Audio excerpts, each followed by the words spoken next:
Warahmatullahi wabarakatuh. Di sini saya akan mempresentasikan pembelajaran dari mata kuliah pemrograman jaringan. Di sini saya kelompok 2 dan ada teman-teman saya yang bernama Septian Dwi Susanto, Alraja Triputra, Muhammad Fauzan, Muhammad Suban, dan saya sendiri Rahmat Fareza. Di sini saya akan mempresentasikan tentang OSI layer dan TCP/IP layer. Adapun sejarah OSI layer, yaitu jauh sebelum kita mengenal komputer, khususnya di Indonesia pada tahun 70-an, para staf ahli di berbagai perusahaan software digital dan IBM serta perusahaan besar lainnya telah mengembangkan sebuah arsitektural jaringan yang berupa model. Lantas hal itu tersebut tidak berjalan dengan baik karena perbedaan protokol dan format data yang dibuat masing-masing perusahaan atau pengembang. Sehingga pada era tahun 80-an, ISO International Organization for Standardization menyelesaikan masalah tersebut dengan menciptakan model arsitektural jaringan yang bernama OSI. Definisi OSI layer itu sendiri yaitu singkatan Open System Interconnection. Tujuannya diciptakannya OSI adalah dengan menjembatani proses komunikasi data melalui kerangka logical yang struktur. Dengan begitu, para desainer jaringan dapat memahami metode, jenis protokol maupun tiap layernya. Definisi model OSI Open System Interconnect diperkenalkan oleh ISO International Standard Organization. Ini bukan protokol tetapi model yang didasarkan pada konsep layering. Ini memiliki seperangkat lapisan vertikal, masing-masing memiliki fungsi yang berbeda, mengikuti pendekatan bottom up untuk mentransfer data, dan kuat dan fleksibel tetapi tidak nyata. Ada 7 lapisan model OSI. Ada lapisan aplikasi, lapisan presentasi, lapisan sesi, lapisan transportation, lapisan jaringan, lapisan tautan data, dan lapisan fisik. Manfaat OSI layer membuat peralatan vendor yang berbeda dapat saling bekerjasama, membuat standarisasi yang dapat dipakai vendor untuk mengurangi kerumitan dan perancangan. Modular engineering, kerjasama dan komunikasi teknologi yang berbeda, memudahkan pelatihan dan jaringan. Cara kerja OSI layer. Cara kerja OSI layer dapat dijelaskan secara singkat, bisa dianalogikan seperti ketika kita mengirim email. Isi email adalah data yang akan dikirim oleh layer 7 ke 5. Lalu, sesuai standar pengiriman, email tersebut kita masukkan ke dalam sebuah kotak pada layer 4 agar email tersebut bisa dikirim. Kita perlu menambahkan alamat email penerimanya pada layer 3. Selanjutnya email tersebut akan diterima oleh mesin pengirim layer 2 yang nanti akan mengirimkan email tadi yang merupakan fungsi layer 1. Kemudian alur berbalik kembali ketika data dikirim kembali ke layer 7. 7 lapisan OSI layer. 1. Ada physical layer. Physical layer merupakan layer pertama yang berhubungan dengan fisik dan sebuah jaringan. Layer fisikal ini berhubungan erat dengan fungsi pesinyalan serta merupakan layer yang paling dekat dengan hardware atau perangkat keras jaringan secara fisik. Ada data link layer. Data link layer pada dasarnya merupakan sebuah lapisan atau layer pada OSI reference model for open networking yang memiliki tugas utama untuk menyediakan sebuah prosedural pengiriman data antar jaringan. Jadi, dengan adanya data link layer ini, setiap paket data yang akan ditransmisikan ataupun akan diterima oleh user akan diproses sehingga memungkinkan untuk dilanjutkan ke layer berikutnya, yaitu layer network layer atau physical layer. Dan data link layer sendiri memiliki 2 sub layer, yaitu media access control, memecah data menjadi frame sebuah transmisikan, dan memegang address physical untuk address jaringan. Sub layer kedua, logical link control, memiliki fungsi mengatur dan mengendalikan bagaimana beberapa piranti dan protokol berbagi satu link tunggal dalam satu jaringan. Ada network layer.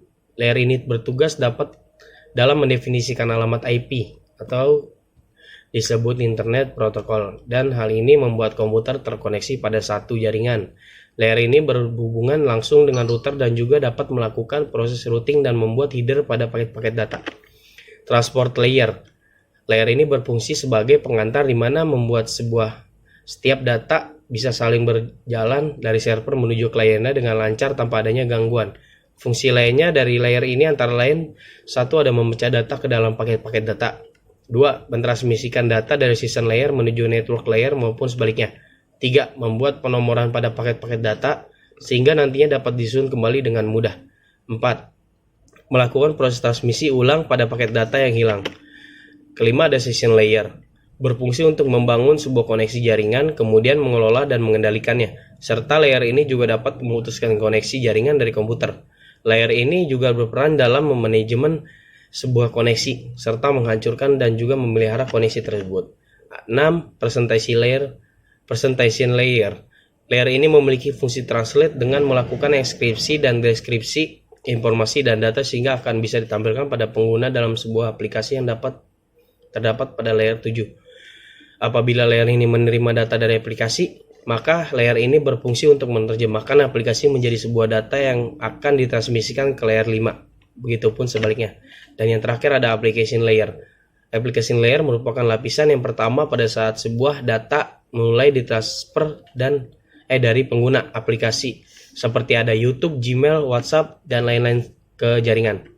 Serta merupakan lapisan terakhir yang dilewati begitu komputer menerima data tersebut. Fungsi lain dari layer ini antara lain menyajikan interface antara aplikasi dengan jaringan, mengatur bagaimana sebuah aplikasi mampu untuk mengakses jaringan, memberikan pesan jika terdapat kesalahan pada jaringan, menampilkan display dari sebuah jaringan. Terdapat protokol dan service pada layer ini yang biasa kita jumpai seperti HTTPS, FTP, SMTP,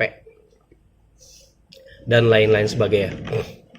Nah, di sini kita akan membahas protokol. Satu, aplikasi layer.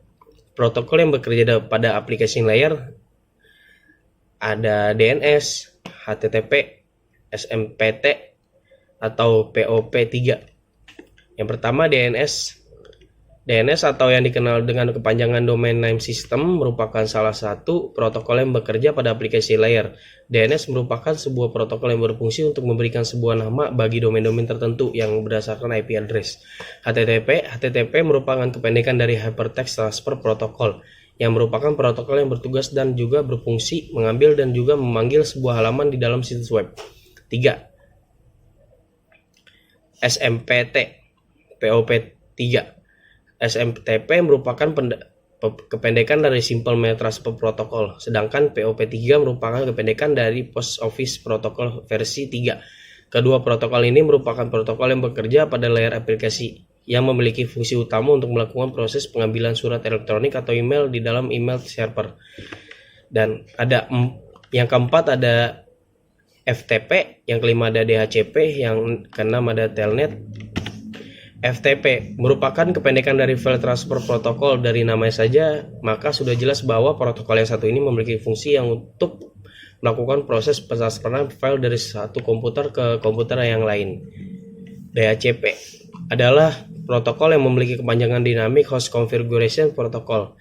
DHCP ini merupakan salah satu protokol yang berfungsi untuk melakukan proses mengkonfigurasikan terhadap alamat IP dan juga komputer di dalam sebuah jaringan komputer. Yang keenam, Telnet merupakan kependekan dari telekomunikasi network, merupakan sebuah protokol yang digunakan untuk melakukan remote access atau pengaksesan jarak jauh dari sebuah komputer.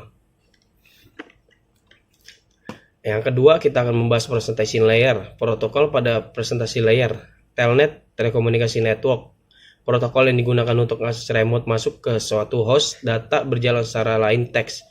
SMTP, Simple Mail Transfer Protocol, salah satu protokol yang biasa digunakan dalam pengiriman email di internet atau untuk mengirim data dari komputer pengirim email ke email si penerima tersebut. SNMP, Simple Network Management Protocol, protokol yang digunakan dalam suatu manajemen jaringan. Yang ketiga, session layer. Protokol pada session layer yaitu ada NetBIOS, NetBIOS, ADSP, PAP, SPDU. Di pengertian tentang NetBIOS sendiri berfungsi sebagai penyiaran pesan, maksudnya memungkinkan user mengirim pesan tunggal secara serempak ke komputer lain yang terkoneksi. NetBIOS Extended User Interface berfungsi sama dengan NetBIOS, hanya sedikit dikembangkan lagi dengan menambahkan fungsi yang memungkinkan bekerja dengan beragam perangkat keras dan perangkat lunak. ADSP Apple Tag Data Stream Protocol berfungsi untuk memantau aliran data di antara kedua komputer dan untuk memeriksa aliran data tersebut tidak terputus. PAP Printer Access Protocol berfungsi untuk akses pada jaringan Apple Talk dan untuk mengendalikan bagaimana pola komunikasi antar node. SPDU Session Protocol Data Unit berfungsi untuk mendukung hubungan antara dua session service user. Di situ ada transport layer dan protokol pada transport layer ini ada TCP, UDP. TCP tersebut yaitu singkatan dari Transmission Control Protocol. Protokol ini menyediakan layanan penuh lapisan transport untuk sebuah aplikasi. UDP ini User Datagram Protocol. Protokol connectionless dan process to process yang hanya menambah alamat port, checksum, error, kontrol, dan panjang informasi data pada layer di atasnya. Sini ada network layer, protokol yang ada pada network layer yaitu IP, ARP, RARP, ICMP, IGMP. Proses interworking protokol digunakan untuk mentransportasikan data dalam paket yang disebut datagram. ARP Address Resolution Protocol digunakan untuk mengetahui alamat IP berdasarkan alamat fisik dari sebuah komputer. RARP Reverse Address Resolution Protocol digunakan untuk mengetahui alamat fisik melalui IP komputer. ICMP singkatan dari Internet Control Message Protocol digunakan oleh sejumlah host untuk mengirim notifikasi datagram yang mengalami masalah pada hostnya. IGMP Internet Group Message Protocol digunakan untuk memberi fasilitas message yang disimultan kepada grup penerima. Ada yang keenam ada data link. Protokol pada data link ini ada 2 PPP, SLIP. PPP tersebut singkatan dari point to point protocol dan digunakan untuk point to point pada suatu jaringan. SLIP Serial Line Internet Protocol digunakan untuk menyambung serial. Physical Layer protokol pada physical layer tidak mempunyai protokol yang spesifik di layer ini, bertanggung jawab atas proses data menjadi bit dan mentransferkan melalui media seperti kabel dan menjaga koneksi fisik antar sistem. Pada layer ini hanya mengirimkan bit-bit data. Sejarah TCP/IP. Sejarah TCP/IP dimulainya dari lahirnya ARPANET, yaitu jaringan pada switching digital yang didanai oleh DARPA Defense Advanced Reserve Project Agency pada tahun 1969. Sementara itu ARPANET terus bertambah sehingga protokol yang digunakan pada waktu itu tidak mampu lagi menampung jumlah node yang semakin banyak. Oleh karena itu DARPA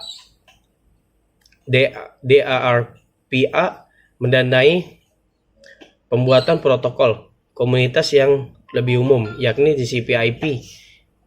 Ia diadopsi menjadi standar ARPANET pada tahun 1983. Untuk memudahkan proses konversi, DARPA juga mendanai suatu proyek yang mengimplementasikan protokol ini ke dalam BSD Unix.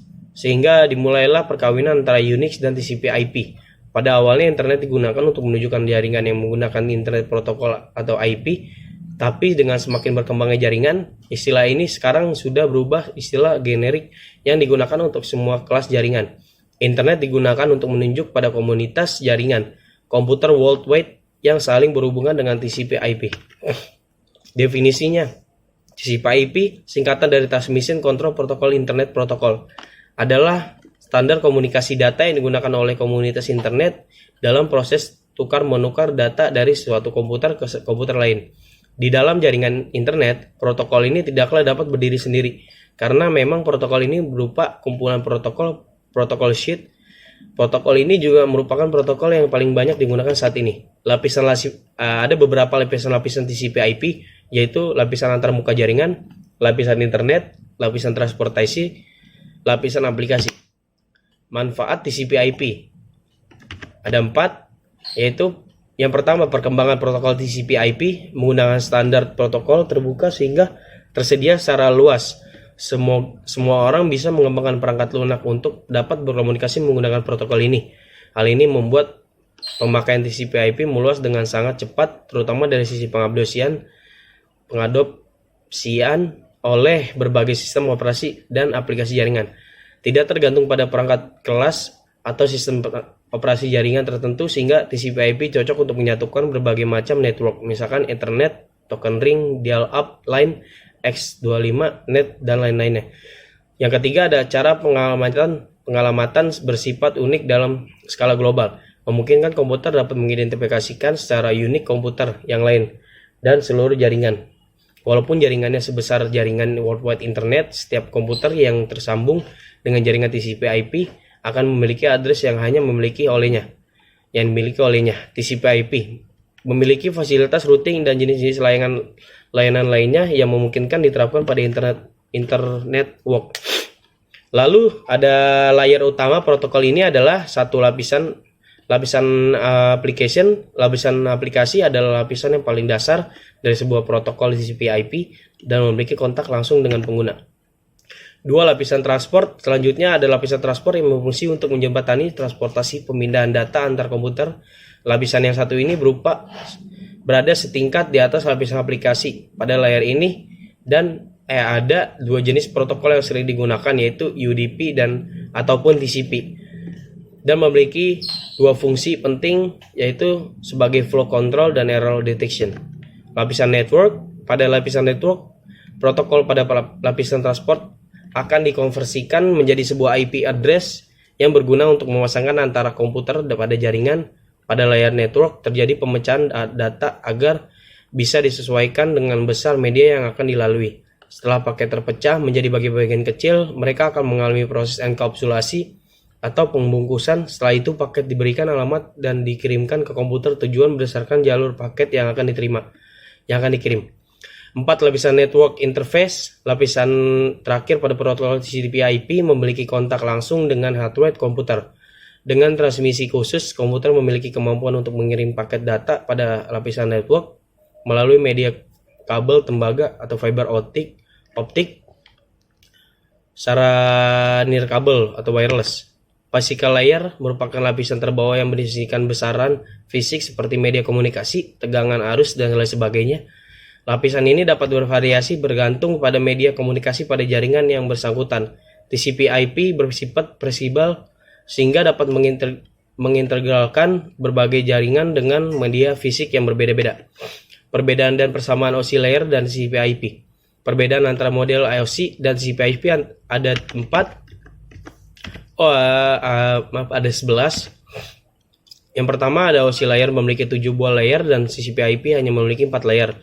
Yang kedua, TCP/IP layer merupakan protokol spesifik, dengan OSI layer adalah protokol independen 3. Yang ketiga, layer teratas pada OSI layer yaitu aplikasi, presentation, dan session dipresentasikan ke dalam satu lapisan layer TCP/IP yaitu layer. Keempat, semua standar yang digunakan pada TCP/IP dapat diperoleh secara cuma-cuma dari berbagai komputer di internet, tidak seperti OSI. Yang kelima, perkembangan ISO atau OSI tersendat tidak seperti TCP/IP. Yang keenam, untuk jangka panjang, kemungkinan TCP/IP akan menjadi standar dunia jaringan komputer, tidak seperti OSI. Yang ketujuh, OSI mengembangkan modelnya berdasarkan teori, sedangkan TCP mengembangkan modelnya setelah sudah diimplementasikan. Yang ke-8, TCP/IP mengkombinasikan presentasi dan session layer OSI ke dalam application layer. 9. TCP/IP mengkombinasikan data link dan physical layer OSI ke dalam satu layer. Yang ke-10, TCP/IP sederhana dengan 4 layer. Yang ke-11, TCP/IP lebih kredibel karena protokolnya tidak ada network dibangun dengan protokol OSI. Walaupun setiap orang menggunakan model OSI untuk memandu pikiran mereka. Nah, di sini yang terakhir ada persamaan antara OSI layer dan TCP/IP. 1. Keduanya memiliki layer lapisan. Yang kedua, sama-sama memiliki aplikasi layer meskipun memiliki layeran yang berbeda. Yang ketiga, memiliki transport dan network layer yang sama. Keempat, Asumsi dasar keduanya adalah menggunakan teknologi packet switching. Yang 5, dua-duanya punya transport dan network layer yang bisa dibandingkan. Keenam, dua-duanya menggunakan teknologi packet switching, bukan circuit switching. Teknologi circuit switching digunakan pada analog telepon. Yang terakhir, ketujuh, TCP/IP layer merupakan protokol spesifik, sedangkan OSI layer adalah protokol independen. Oke, presentasi saya cukup sampai di sini. Kalau ada kurang lebihnya mohon dimaafkan. Assalamualaikum warahmatullahi wabarakatuh.